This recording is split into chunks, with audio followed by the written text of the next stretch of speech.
Hi everyone and welcome to my channel. Today I'm going to be working with my philodendron verrucosum that I have here in front of me. It is a plant that I absolutely adore and is starting to push out some, really nice growth at the top. So I have been thinking about doing a chop and extend on this plant for a while, and I think I've decided to bite the bullet with it now purely because I have noticed some of the leaves sort of towards the middle aren't looking so great. So I figured I would pick the camera up and bring you guys along with me as we did this very scary chop and extend. Before we do get into the video though, if you guys are new here, hi, my name's Amy and this is my jungle. I create content to share my hobby as well as document my houseplant journey. If you do enjoy the video, don't forget to give it a like and subscribe to the channel for more planty content. If you're not new here, thank you again for joining me. I really do appreciate having you here. Now, as I say, my plan for today's video is solely to chop and extend my philodendron verrucosum. I've had this plant for, I think it might be coming up to 9 or 10 months. If I can find any sort of footage or anything of when I first got the plant, I will pop it on the screen as well so you can see what it looked like when I first got it. But yeah, like I say, she has been doing very well, and since her chop has been sizing up, let's say we've got quite a few nicely sized leaves and this new growth point that's coming in here. And I'm thinking if I want her to continue sizing up, I need to bite the bullet and chop and extend. As I say, I was quite happy with her to continue growing, and then I was going to air layer. But as the leaves in the middle, again, I'll put some close-up footage in of this, have started to sort of die back, I'm thinking that what I might do instead is chop and extend. So this top pole is then going to become the base pole with the larger growth. And the ones that are on the bottom, I'm thinking I might cut up into wet sticks and propagate, and then look at potentially adding a couple more cuttings in if they are successful, maybe trading some. But yeah, what I'll do is I will move you guys in a little bit closer just so you've got a better angle of what I'm going to do. But I think some of her has rooted in, especially this at the top, so that I'm not really looking at moving or messing with too much. And I do have an extra cutting down at the bottom that is fine to just stay in because I don't actually think it has rooted into the bottom pole, so I can just attach it potentially with some cling film to what will then be the top pole. I think what I am going to do is I am going to go in to cut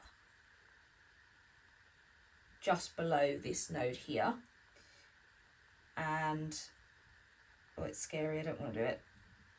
Ooh. Okay, it's done.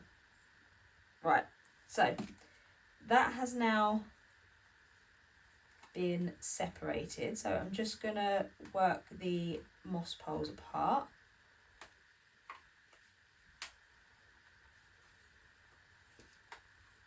This is like the most difficult bit of a chop and extend, getting the moss poles apart.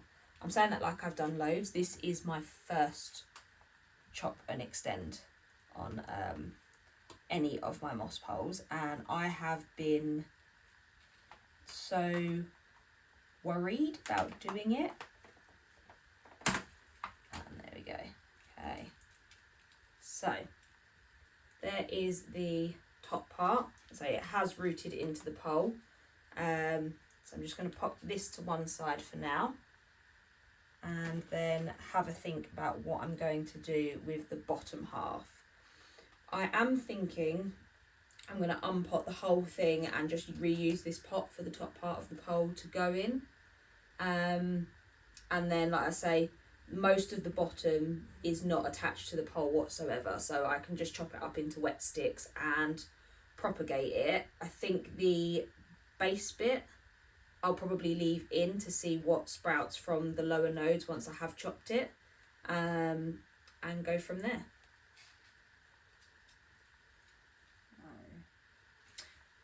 What I'm going to do now, I'm just going to remove some of the moss out of the bottom of this pole, just because I don't want any moss to be below the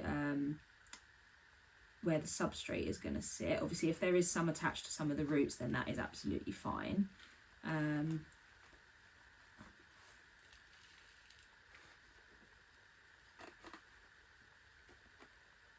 Can't believe how long some of these roots have actually gotten in this moss pole.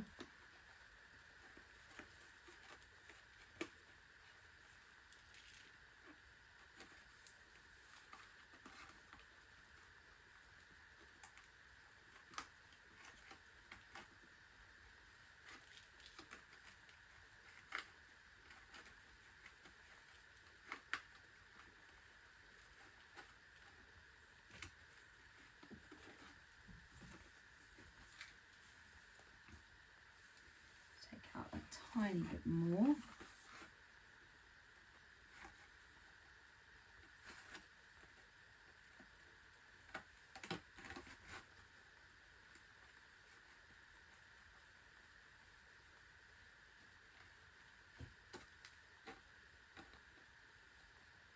And again, ideally, I don't want too much moss left on the roots that are in the pole, because I don't want them to hold too much water and rot. I think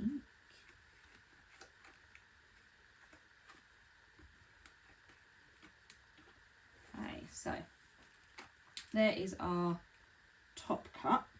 I'm just going to put this to one side and tidy up the moss that's here, and then I'm going to look to unpot the bottom section, because like I say, I'm just going to reuse this pot. It's not hugely rooted, so it's not as if it's gonna, it doesn't need much more space, because the pole is obviously an extension of the pot. So yeah, I will just tidy this bit up and then we'll move on to doing the bottom half of the pole.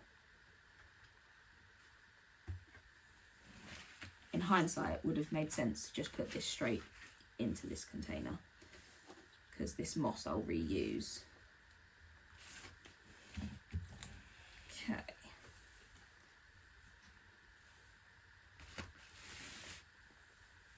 Right, so now I'm going to just take off plant Velcro.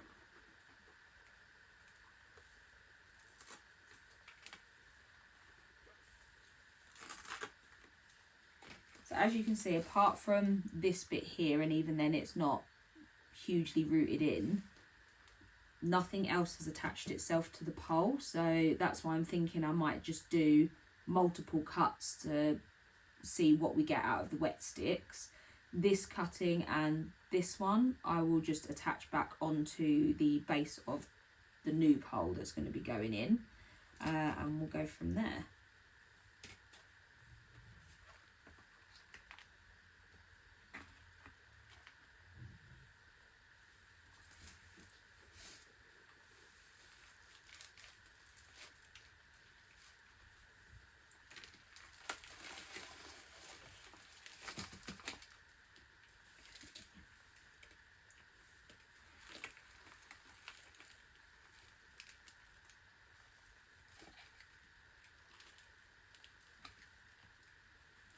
One.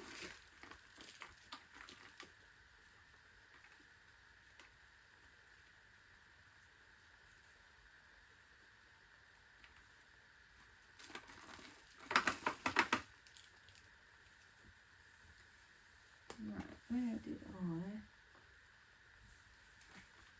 Okay, so this here I'm just going to pop to I think what I'm going to do, I'm going to chop it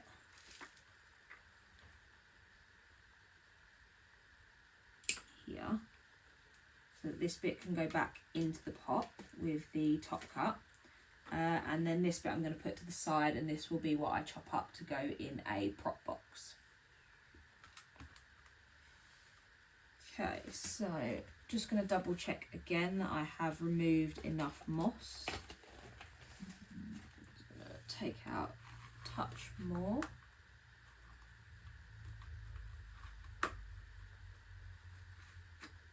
The only bit that I get worried about when I'm then removing the moss is potentially damaging the roots. And I know I could probably open the back, but I am lazy, and that's a lot of effort.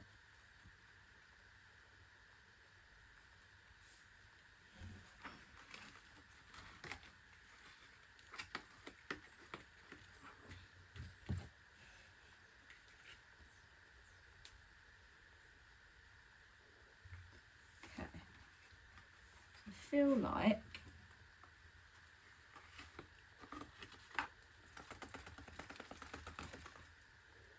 that should now be enough to have come out.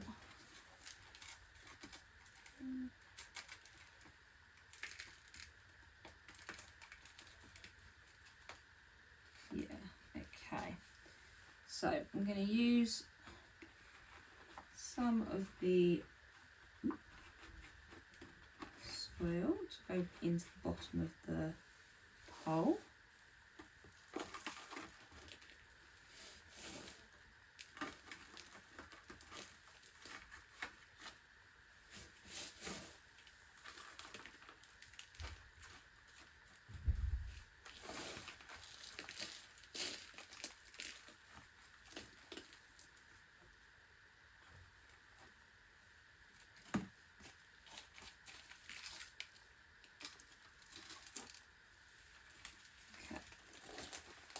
So this is where we are at so far.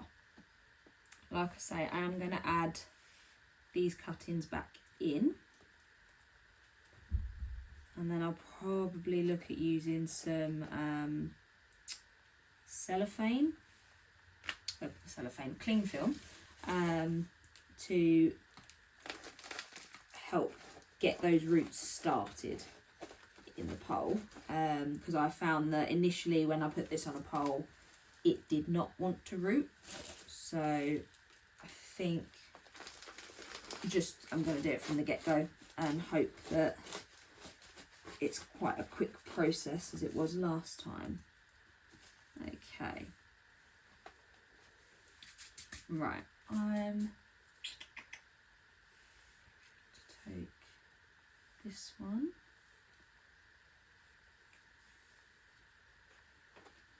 All those roots are in.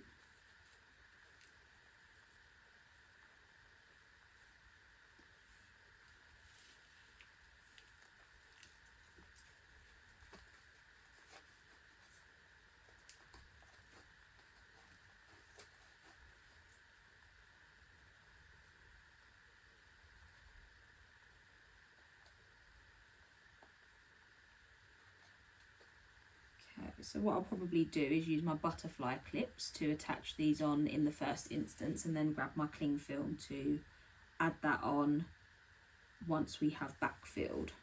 But that is what she's looking like at the moment. So these two will be on here. I think she looks okay. And then I'll use this pole and the moss to top it up so that she's got something to grow into. But right now I'm just going to use this that's down here to backfill, and then I'll probably need a little bit more soil, so I have to get that out. The soil blend I'm using is just the Grow Tropicals Monstera and Philodendron mix, as I've used for most of mine. I think I've also got some that are in Soil Ninja as well. I will happily use either one of those because I've had very good results with my plants in them. I've not had many issues, and it's easily accessible, which is what we all want, isn't it? Just to be able to pick up a decent soil mix from a local garden centre.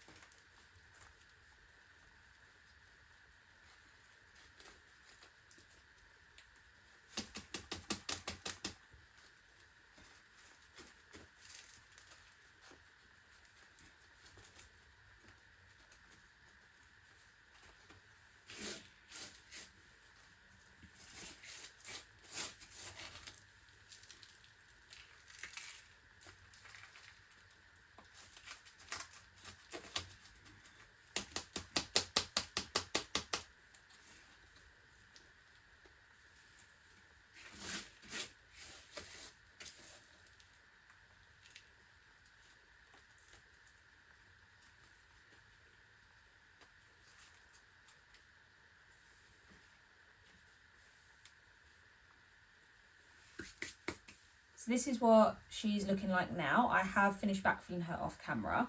I am going to now top this up with some extra moss, and like I say, this pole here is going to then attach to be the extension for this one. So yeah, I'm gonna, let me pop that one out of the way just while we quickly backfill. Hello Digby.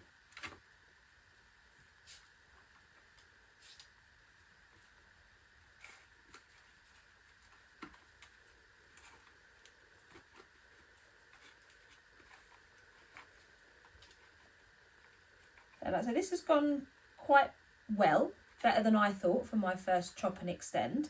Obviously I'm just going by what I have done so far. I guess I'll just have to wait and see how the plant copes with the chop and extend, but fingers crossed, because this is possibly one of, if not my most favourite plant in my collection.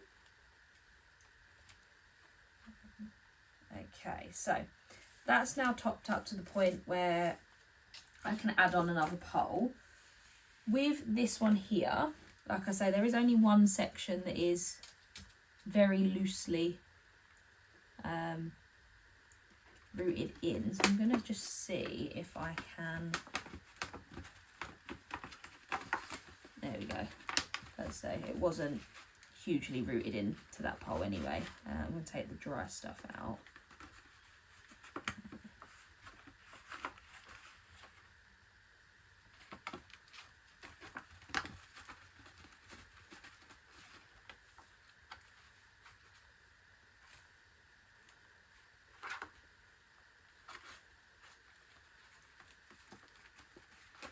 So like I say, what I'm now going to do is turn this into the top of the pole.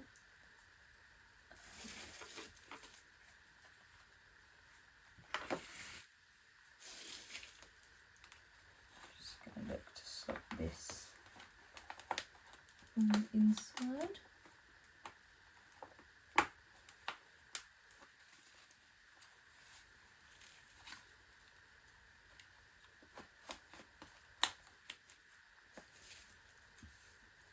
And I believe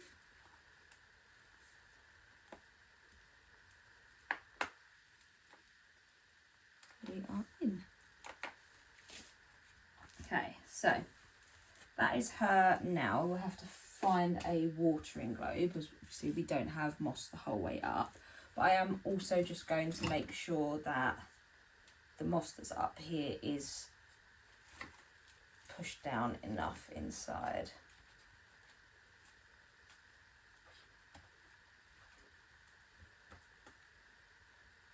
And I can also then make a hole in the moss for a watering globe to go into. Okay, so that is her all chopped and extended, and like I say, I have used some of my butterfly clips just so that we can ensure the nodes are against the moss, but I will likely go in with some cling film on this one as well.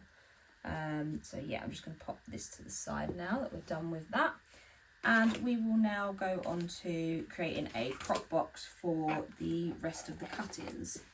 I think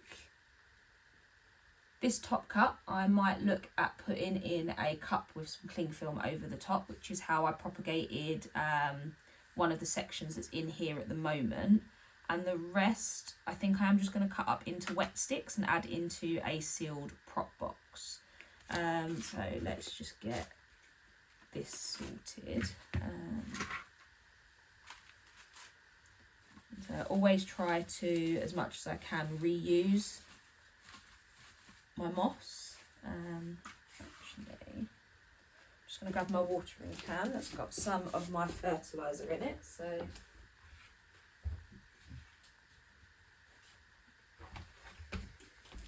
okay, so I'm just adding some water in here to rehydrate some of that moss.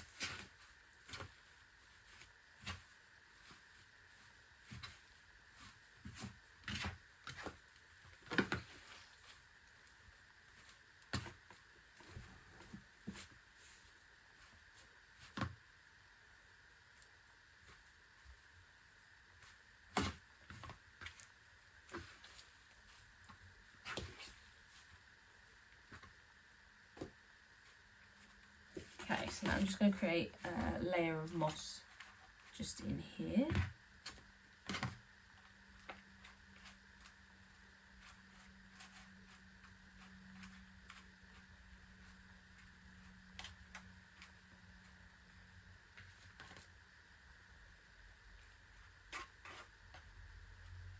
Okay. And now I'm just going to take this top cut first, pop that to one side, and then I'm just going to cut her up into wet sticks. One.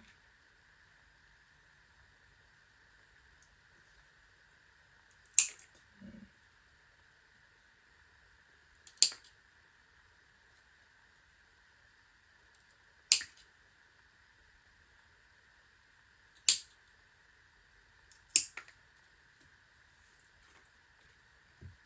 This is just rubbish.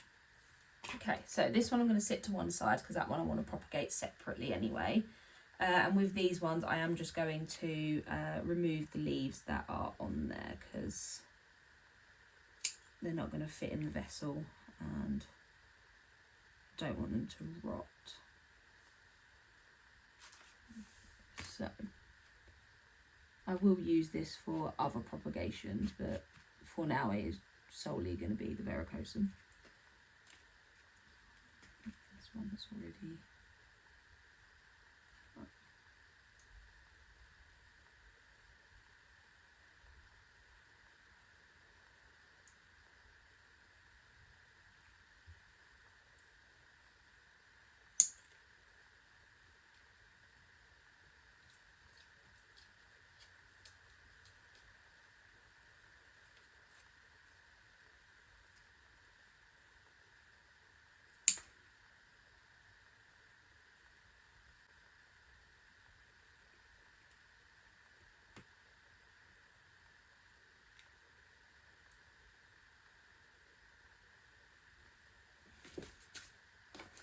And then just pop the lid on here so they're in a nice sealed prop box.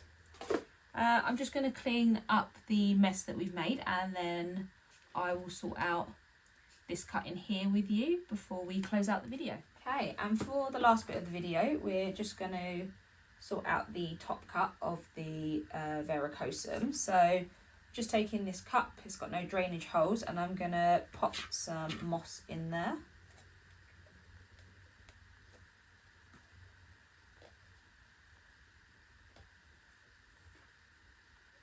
I'm going to pop the cutting in and pop some more moss over the top. Again, not wanting it too packed because we still want the roots to be able to breathe. But yeah, and that is the cutting. So that is everything for today's video. Like I say, first chop and extend I've ever done, and I think it went okay. Do let me know if there's anything that you guys would do differently or any advice that you can give, because I have a few other plants that I am thinking of doing a similar thing to. I know my melanochrysum and brandiantum I am trying air layering as a different means of propagating those. But with the chop and extend, like I say, I do want these plants to continue to size up. So any tips or tricks that you guys have would be most appreciated. Just leave them down in the comments below. But like I say, that is it for today's video. I hope you guys did enjoy the content. If you did, don't forget to give it a like and subscribe to the channel for more planty content. I hope you guys all have a lovely weekend and I'll see you all in the next one. Bye!